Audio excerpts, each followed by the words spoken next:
মাজারে ফকিরদের থেকে শুরু করে বাউল সাধক পর্যন্ত তাদের প্রতি শারীরিক আক্রমণ এবং মব ভায়োলেন্স করার মধ্য দিয়ে এই সমস্যার সমাধান হবে না। কিন্তু আমরা মনে করি এই সকল পাগলকে রাষ্ট্রীয়ভাবে চিকিৎসা দেওয়া, তাকে মানসিক রোগের চিকিৎসা দেওয়া এবং তাদের জন্য গভর্নমেন্টের একটি প্রজেক্ট করা, এবং তাহলেই ওই পাগলরা বুঝে ফেলবে যে আমি মহান আল্লাহ সৃষ্টি, মহান আল্লাহর আরাধনা করাই আমার একমাত্র কাজ।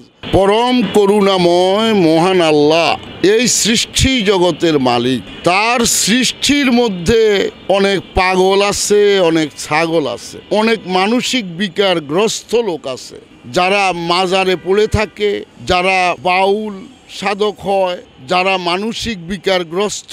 এইরকম অনেক মানুষ, বিকারগ্রস্ত মানুষ যদি আমার মহান আল্লাহ সম্পর্কে কোনো কথা বলে, তাহলে আমাদের দায়িত্ব এবং কর্তব্য হলো ওই বিকারগ্রস্ত মানুষটিকে চিকিৎসা দেওয়া এবং চিকিৎসা দেওয়ার মধ্য দিয়ে তাকে সুস্থ করা, এবং সেও যে মহান আল্লাহর সৃষ্টি, সে যে মহান আল্লাহর বান্দা, সেই কথাটা তার মুখ দিয়ে আবার প্রকাশিত করা।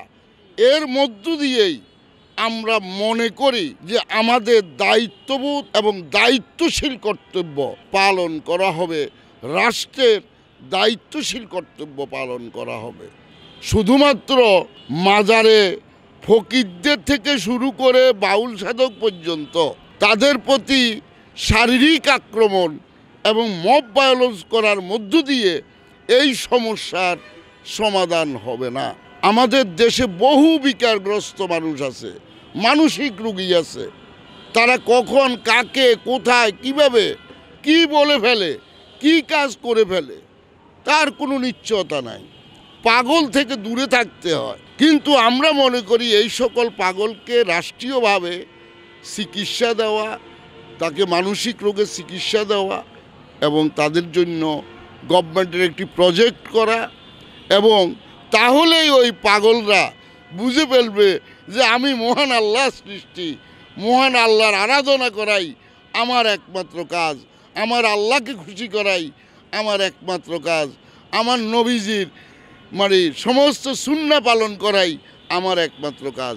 এটা তখন তারা মনে করবে। পাগলে কিনা বলে, ছাগলে কিনা খায়। আমার একমাত্র জায়গা যে পাগলের চিকিৎসা করা দরকার, ওইটাই আমার রাষ্ট্রের দায়িত্ব।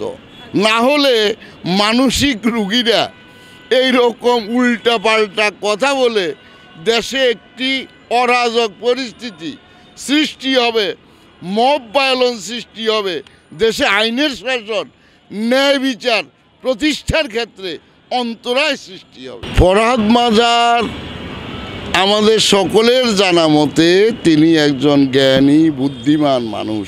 তিনি মহান আল্লাহ সম্পর্কে যদি কেউ জেনে শুনে বুঝে অথবা মানসিক বিকারগ্রস্ত হয়েও কথা বলে, কোনো অবস্থাতেই আমরা তার পক্ষ অবলম্বন করতে পারি না, বরং আমরা এই বিষয়ে তাদের চিকিৎসা নেওয়া প্রয়োজন বলে আমি মনে করি।